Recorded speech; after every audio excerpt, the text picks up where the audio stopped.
قرآن کی آیت ہے 29ویں پارے میں بھی ہے, 28 اس میں قد افلح المؤمنون جو سورہ مومنون ہے اس میں بھی ہے کہ اللہ نے فرمایا زوجہ کے علاوہ کوئی بھی راستہ اختیار کرتا ہے فاولئک هم العادون. اور اس میں الفاظ دیکھو فمن ابتغى وراء ذلک, ذالکا جو ہے نا یہ بلاغت ہے, ذالکا اس میں اشارہ ہے, جب ہاتھ سے اشارہ کرتے ہیں نا اس وقت کہا جاتا ہے.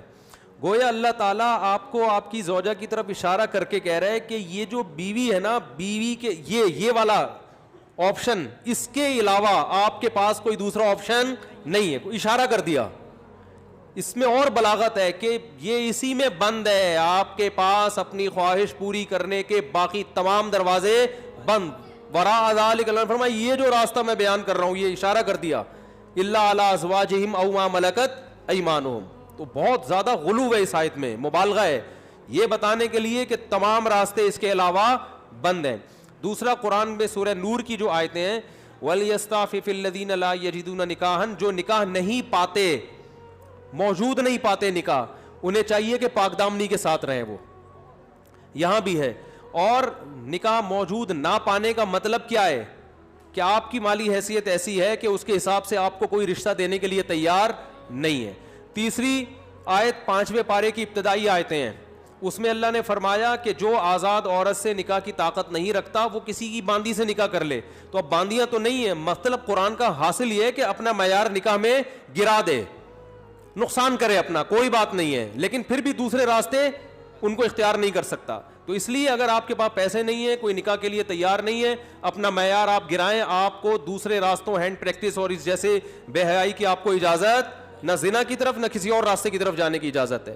یہ تیسری دلیل ہو گئی کہ نکاح کا معیار آپ کو گرانا پڑے گا اپنا. اور رہا یہ مسئلہ کہ یہ کیسے ہو سکتا ہے, میرا تو اسٹینڈرڈ ہے, تو بھائی دنیا کو مسافر خانہ سمجھو, تو اسٹینڈرڈ گیا تیل لینے, ٹھیک ہے نا, اچھے سے اچھے کی تلاش کریں لیکن برائی سے تو اچھا ہے نا.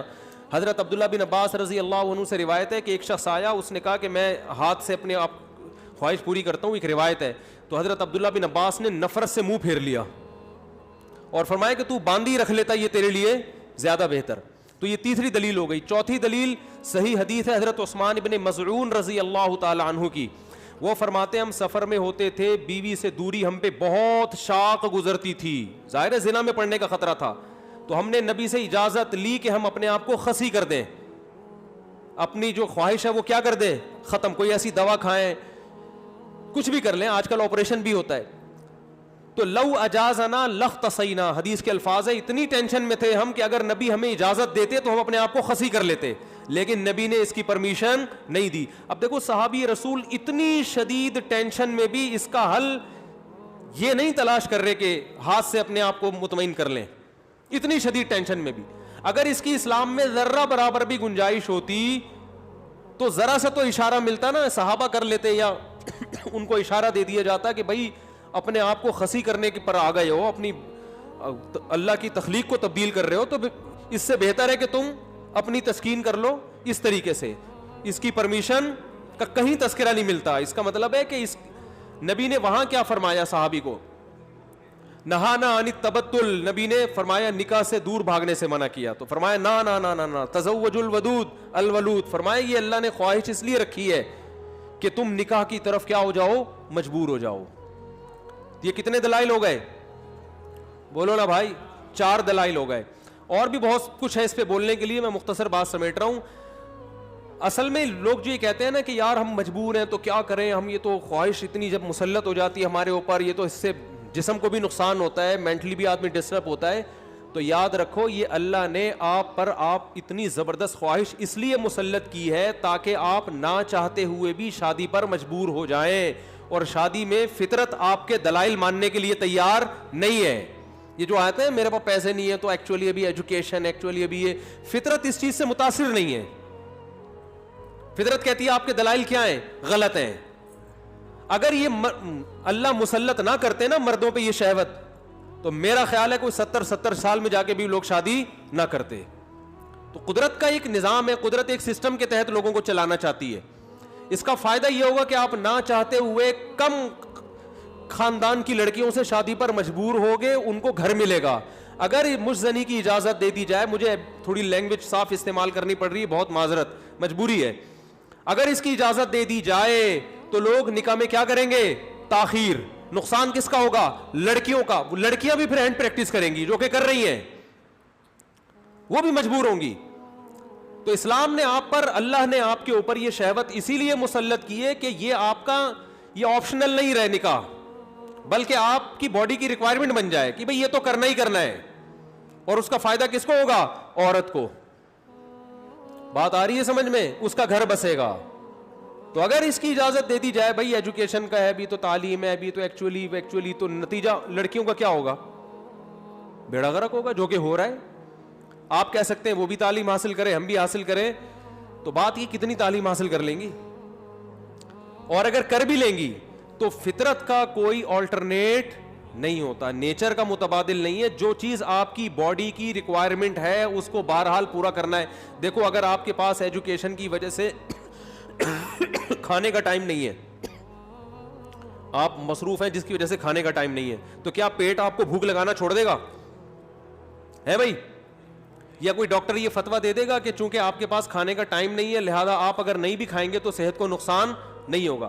کوئی بھی سمجھدار ڈاکٹر ہوگا وہ کہے گا بھائی آپ کے پاس ٹائم ہو یا نہ ہو آپ کے باپ کو بھی کھانا پڑے گا آپ کو, ورنہ باڈی کا نقصان ہوگا. تو یاد رکھو جس طرح روٹی ضروری ہے مرد کے لیے اسی طرح عورت, اور عورت کے لیے اسی طرح مرد ضروری, باڈی کی ریکوائرمنٹ ہے. تو اسلام چونکہ نیچر کے خلاف نہیں چلاتا آپ کو, اس لیے اسلام نے تمام راستے بند کر دیے خواہش پوری کرنے کے, کیونکہ وہ سارے ان میں سے کوئی بھی نیچرل نہیں ہے. صرف ایک ہی نیچرل ہے کہ مرد کا کانٹیکٹ عورت سے اور عورت کا مرد سے, اس کے علاوہ کوئی نیچرل نہیں ہے. ہاں ایک آخر میں بات ضرور کہوں گا. ڈاکٹر ذاکر نائک صاحب اللہ ان کی عمر میں برکت دے, انہوں نے یہ کہا ہے کہ زنا سے بچنے کے لیے اگر کوئی یہ عمل کرتا ہے تو شاید مستحب ہو. تو یہ بھی ایک اصول یاد رکھیں, بڑی برائی سے بچنے کے لیے اگر کوئی چھوٹی برائی کرتا ہے تو ہم یہ تو کہیں گے کہ یار چلو بڑی سے بچ گیا, لیکن اس چھوٹی کو بھی برائی ہی کہا جائے گا. کوئی اگر ہیروئن کا عادی ہے, ہم اسے ہیروئن چھڑوانے کے لیے چرس پہ لے آتے ہیں کہ یار چلو اس سے تو بچے گا نا, اب ایک دم تو نہیں چھوڑ سکتا. تو یہ اس عمل کی یوں تو تعریف کی جائے گی کہ یار چلو اس برائی سے بچ گیا, لیکن اس کی بیس پہ چرس کو آپ یہ کہہ دیں شروع کر دیں کہ چرس جائز ہے یا وہ بھی کوئی افضل چیز ہے, اس کی پھر بھی اجازت نہیں ہوگی. تو اصل راستہ یہی ہے کہ کسی کو زنا کا خطرہ ہے بھاگے وہاں سے بس, اور وہ کس کی طرف لپکے؟ نکاح کی طرف لپکے, معیار اپنا گرائے. اور پھر بھی نکاح نہیں ہوتا تو روزے رکھے کثرت سے تاکہ جسمانی قوت ٹوٹے. اور آخری بات یہ کہ یہ جو عمل ہے ہینڈ پریکٹس کا, یہ زنا سے انسان کو بچاتا بھی نہیں ہے. یہ بھی 100% غلط ہے کہ اس کے کرنے سے آدمی زنا سے بچ جاتا ہے, کیونکہ اس میں آدمی کی ڈیزائر پوری طرح پوری نہیں ہوتی, اس کی ٹھڑک بڑھتی ہے کم نہیں ہوتی. اگر کوئی زنا یہ کام کر بھی لے نا پھر بھی زنا کی طرف لپکے, بلکہ اور زیادہ لپکے گا, کیونکہ یہ خواہش نفس ایسی چیز ہے کہ یہ پوری کرنے سے بڑھتی ہے. آپ کے جو دل کی خواہش ہے نا, نفس کی خواہش, یہ پورا کرنے سے کم نہیں ہوتی بلکہ بڑھتی ہے. جو اپنے آپ کو روکتے ہیں تو ان میں تو کنٹرول میں رہتی ہے, جو نہیں روکتے ان کی کنٹرول سے باہر ہوتی ہے. یہ تو یہ حل بھی نہیں ہے, یعنی میڈیکلی بھی یہ حل نہیں ہے زنا سے بچنے کا کہ یہ کام کرو. جو جتنے بڑے بڑے زانی ہیں پہلے انہوں نے یہ کام کیا ہے, اس کے بعد جا کے زنا کی طرف گئے ہیں, اور جنہوں نے اپنے آپ کو اس عمل سے بچا لیا وہ زنا سے بھی بچے رہتے ہیں. تو زنا سے بچنے کا جو قرآن میں اور احادیث میں ہمیں طریقہ ملتا ہے, جیسے یوسف علیہ السلام تھے, ان کو عورت نے دعوت دی زنا کی, وہ بھاگے ہیں, بس نکلنے کی کوشش کی انہوں نے وہاں سے. تو اصل حل اس کا یہ ہے. اور آخری بات یہ کہ یہ میں مانتا ہوں بہت سارے نوجوانوں کے حالات سامنے آئے ہیں جو اس لت, اچھا یہ بھی ایک فالٹ ہے اس میں کہ یہ عمل ایک دفعہ ہوتا نہیں ہے. آپ جو نوجوانوں کی ہسٹری جمع کریں نا, تو ایسا نہیں ہوتا کہ جس نے ایک دفعہ کیا تو بس زندگی میں ایک ہی دفعہ کیا کہ یار بہت زیادہ مجبور ہو گیا تھا تو یہ عمل کر لیا. نا نا نا نا, جس نے ایک دفعہ کیا وہ دن میں 10 دفعہ بھی کرتا ہے پھر یہ عمل.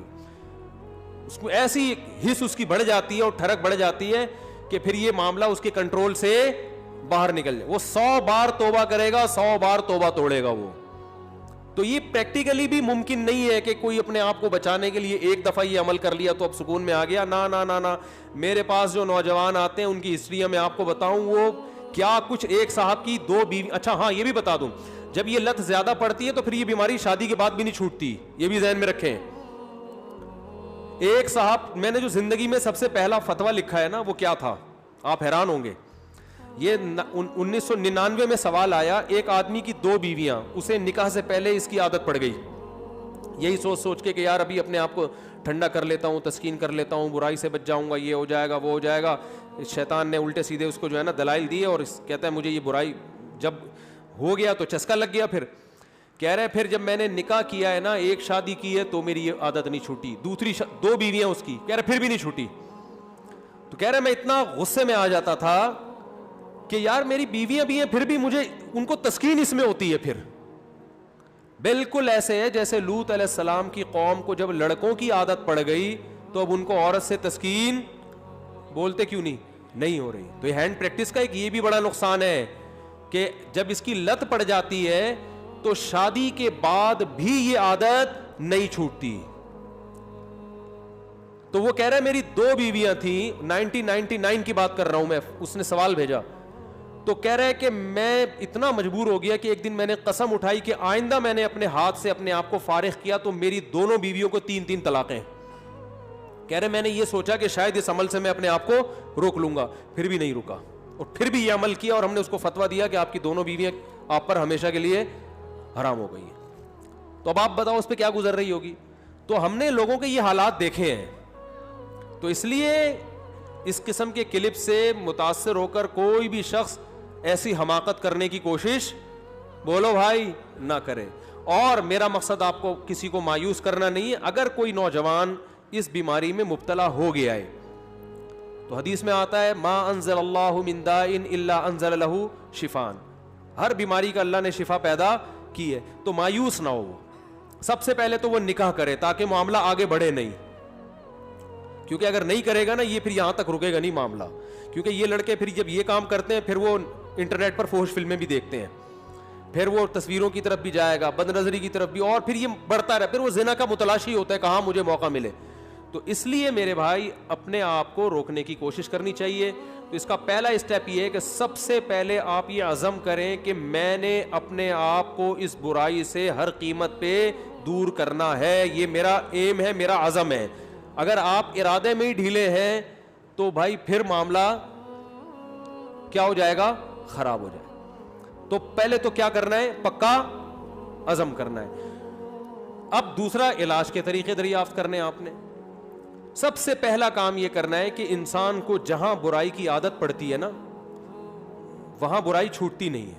آپ کی کوئی خاص ایسی جگہ جہاں آپ سونے کے لیے لیٹتے تھے اور وہاں پر آپ پہ یہ شہوت کا جنون چڑھتا تھا, تو اپنا ٹھکانہ وہاں سے کیا کر لو, چینج کر لو. رات کو سونے سے پہلے مطالعہ کر کے سو. کوئی اپنے سرہانے کتاب رکھی جائے. جو نوجوان خدا نخواستہ کوئی اس میں مبتلا ہے تو اس کو بتا رہا ہوں میں, اپنے سرہانے کیا رکھیں, کوئی دلچسپ کتاب رکھیں. بستر پہ جیسے ہی لیٹے, جو معمولات ہیں نا آیت الکرسی پڑھنا, دعائیں پڑھنا, بستر پہ لیٹنے سے پہلے پڑھ لیں وہ, تاکہ آپ جب بستر پہ جیسے ہی جائیں تو آپ کی سوچ جو ہے نا وہ مطالعے کی طرف چلی جائے. تو فوراً آپ نے کیا کرنا ہے, جیسے ہی سونے کے لیے لیٹے کتاب آپ کے پاس ہونی چاہیے. بستر پہ جاتے ہی آپ اس کتاب کا مطالعہ کرنا شروع کر دیں. انسان جیسے ہی لیٹ کے مطالعہ کرتا ہے اس کو نیند آ جاتی ہے, آپ سو جائیں گے. کیونکہ زیادہ تر نوجوانوں کے پر یہ اٹیک رات کے ٹائم ہی ہوتا ہے. دوسرا کام ہو گیا. تیسرا مسئلہ یہ ہو گیا کہ آپ کسی ڈاکٹر کو بھی بتائیں, ماہر نفسیات کو, لیکن ماہر نفسیات سے کہیں کہ مجھے یہ برائی چھڑوانی ہے. کیونکہ ماہر نفسیات بعض دفعہ اور ڈال دیتے ہیں اس برائی میں. ایسے نفسیاتی ڈاکٹر بھی ہیں, وہ کہتے ہیں اس سے کوئی نہیں, ڈپریشن کا علاج ہے. اور بھائی ساری ڈپریشن کے اور بہت سارے علاج ہیں دنیا میں, وہ علاج وقتی ہے. جیسے سٹا لگانے سے نا وقتی طور پہ ٹھیک ہو جاتا ہے, تو اب یہ بیوقوفی ہے نا کہ سٹے لگا کے ڈپریشن کا علاج, اس سے ڈپریشن بڑھتی ہے, کم نہیں ہوتی. وقتی کم ہوگی, اگلے دن اس سے بڑا اٹیک ہوگا آپ کے اوپر, سارا دن پھر یہی کرتا رہے گا. ایسے ایسے لڑکے آ کے بتاتے ہیں کہ آدمی حیران ہوتا ہے, یار تمہاری ہڈیوں میں اتنا جوس کہاں سے آیا, تم مر کے ختم ہو جاؤ گے اللہ کے بندو. تو وہ یہی کرتے رہتے ہیں ڈپریشن. تو ماہر نفسیات بھی الو سب کچھ سب کو نہیں پتا ہوتا. تو ماہر نفسیات سے بولیں کہ مجھے یہ برائی چھڑوانی ہے ایسی کی تیسی, آپ کے باقی افلاطونیاں بقراتیاں اپنے پاس رکھو, آپ یہ برائی مجھے کیا کرنی ہے. تو نفسیاتی بھی ٹوٹکے ہوتے ہیں, کچھ طریقے ہوتے ہیں. کوئی ماہر ڈاکٹر ہوگا انشاءاللہ آپ کو ایسے طریقے بتائے گا, ایسے ٹوٹکے بتائے گا, ایسی تدبیریں بتائے گا کہ آہستہ آہستہ یہ برائی آپ سے انشاءاللہ چھوٹ جائے گی. اور ایک اور کام, دعا بھی مانگنی ہے, کسی شیخ سے اصلاحی تعلق بھی قائم کرو. ان کو بھی بتاؤ اپنی بیماری. اور ایک اہم ترین بات یہ کہ اپنے آپ کو ایسے نہ چھوڑو, جب بھی یہ گناہ آپ سے ہو آپ نے اپنے اوپر کوئی سزا متعین کرنی ہے. 2 روزے 3 روزے یا 1 روزہ یا 1 ہفتے کا روزہ, یہ سزا دینی ہے اپنے آپ کو. وہ ہر آدمی کا کے حساب سے مختلف ہوتی ہے. صدقہ بھی کرنا ہے, تاکہ اس کا فائدہ یہ ہوگا کہ دیکھو یہ ایک دم نہیں چھوٹتا گناہ, یہ آہستہ آہستہ ہی چھوٹے گا. اس لیے مایوس نہیں ہونا کہ اتنے سارے ٹوٹکے اختیار کیے پھر گناہ ہو گیا, تو پھر شیطان مایوس کرتا ہے بھائی تیرے بس کا کام نہیں ہے. کوئی بات نہیں یار, ٹھنی اس سے ہے دشمنی عمر بھر کی, کبھی وہ دبا لے کبھی تو دبا لے. شیطان کو حضرت مظلوم نے فرمایا کہ کبھی شیطان تجھے پٹک دے گا نیچے, کبھی کبھار تو بھی تو شیطان کو پٹکے گا نا, تو پھٹا چلتا رہے گا قیامت تک, کوئی مسئلہ نہیں ہے. تو کیا کرنا ہے, جب بھی یہ گناہ ہو جائے 2 رکعت پڑھ کے توبہ کرنی ہے, اللہ سے معافی مانگنا ہے, اور اپنے آپ کو کوئی سزا دینی ہے صدقہ کے ذریعے یا روزے کے. سب سے بہتر سزا روزہ ہے, صدقے سے اتنا فائدہ نہیں ہوتا, روزے سے اس میں زیادہ فائدہ ہوتا ہے. تو روزہ رکھے, کیونکہ نفس کو خوش کیا ہے تو اپنے نفس کو جب تکلیف دے گا بھوکا پیاسا رکھ کے, تو یہ اس میں نفس کو جو ہے نا, آپ کے جو دل ہے اس کی چاہتوں کو چترول لگتے ہیں ٹائٹ طریقے سے روزہ رکھنے سے. تو اپنے من کو خوش کیا نا اس نے حرام طریقے سے, تو روزہ رکھ کے اپنے من ہی کو ٹینشن دے گا یہ. تو روزہ رکھنا بہت زبردست اس کا ایک علاج ہے. تو کیا کرنا ہے, جب بھی یہ جرم ہو جائے تو روزہ رکھ کے اس کی تلافی کرنی ہے. اس کا پھر نہیں بھی چھوٹتا تو ٹینشن نہیں لینی, آپ نے اپنے قوائف پورے کر دیے. اور آخری بات یہ کہ روزانہ ایکسرسائز کا معمول بناؤ. جب آپ صبح جاگنگ کرو گے, شام کو جم جاؤ گے, تو پھر آپ دیکھو گے ڈولے شولے نکل رہے ہیں اور جناب طاقت آ رہی ہے, تو نفسیاتی طور پر انسان پھر غیر اخلاقی سرگرمیوں سے دور ہو جاتا ہے خود بخود, کہ یار میں ایک طرف اتنا اپنی باڈی کا خیال کر رہا ہوں, اسی طرف اپنی صحت کو برباد کر رہا ہوں میں, ہے بھائی. اب میری ساری انرجی جو یوٹیلائز ہو رہی ہے تو ناجائز چیزوں میں ہو رہی ہے. تو یہ لاشعوری طور پر جب انسان مفید کاموں کی طرف آتا ہے تو نیگیٹو سوچ اس کی خود بخود, بولتے کیوں نہیں بھائی, کبھی کسی ہیروئنچی کو جم جاتے ہوئے دیکھا آپ نے؟ وہ نہیں جاتا, کہتا ہے ابے جاؤ باڈی کی ایسی کی تیسی, مزہ تو آ رہا ہے نا چھٹا لگانے میں. تو جو جم جائے گا وہ ہیروئن نہیں پیے گا, جو ہیروئن پیے گا وہ جم نہیں جائے گا. تو اسی طرح جم جانے والے بھی اکثر ان برائیوں سے بچ جاتے ہیں, اور اس برائی سے بچنے کا بہت فائدہ ہے دنیا میں بھی آخرت میں بھی. دنیاوی فائدے کیا ہیں وہ پھر کبھی انشاءاللہ کسی اور وقت بتائیں گے, اخروی فائدے تو ہیں ہی بہرحال. لیکن میں نے آپ کو بتایا اس میں مایوس نہیں ہونا, یہ چیزیں جلدی نہیں چھوٹتی. ایک چیز کی لت اگر پڑ چکی ہو تو پھر ٹائم لگتا ہے چیزوں کو چھوٹنے میں, لیکن لڑتے رہنا ہے زندگی بھر. ہتھیار ڈال کے بیٹھنا نہیں ہے کہ نہیں بھائی اب تو ڈاکٹر فلاں نے بھی کہہ دیا تو فلاں ڈاکٹر نے بھی. ایک لڑکے کو ڈاکٹر نے خود اس مرض میں ڈالا ہے, وہ بچتا تھا ان چیزوں سے, ڈاکٹر کے پاس گیا, ڈاکٹر نے کہا کوئی حرج نہیں ہے اس میں کر لو, کوئی میڈیکلی کوئی نقصان نہیں ہے. میڈیکلی بھی نقصان ہے, حقیقت ہے, یہ کہنا کہ میڈیکلی نقصان نہیں غلط ہے, اور ذہنی طور پر تو بہت نقصان ہے. دیکھو لوط علیہ السلام کی قوم جو برائی کرتی تھی اس سے میڈیکلی کوئی نقصان نہیں تھا, لیکن وہ بیچارے نکاح کے قابل رہے نہیں. وہ کہنے ما لنا فی بناتک من حق, اے لوط ہمیں عورت سے نکاح میں دلچسپی ہی ختم ہو گئی ہے. تو یہ کتنا بڑا نقصان ہے کہ نہیں ہے. تو جو لوگ لڑکوں کے عادی ہو جاتے ہیں ان کو عورت میں دلچسپی ختم. اب میڈیکلی تو سب کچھ صحیح ہے, آئرن بھی صحیح ہے اور جناب پوٹاشیم میگنیشیم سب کچھ صحیح ہے, تو باڈی کو تو کچھ بھی نہیں ہوا, کھوپڑی آؤٹ ہو گئی. تو یہ جو حرکت ہے نا ہینڈ پریکٹس, اس سے بھی انسان مینٹلی کیا ہو جاتا ہے, بہت ڈسٹرب ہوتا ہے, جس سے جو نیچرل ایک پروسیس قدرت نے رکھا ہے, خدا نے رکھا ہے, وہ بہت برے طریقے سے متاثر ہوتا ہے اس عمل سے. تو اس لیے اپنے آپ کو ان تمام ایکٹیویٹیز سے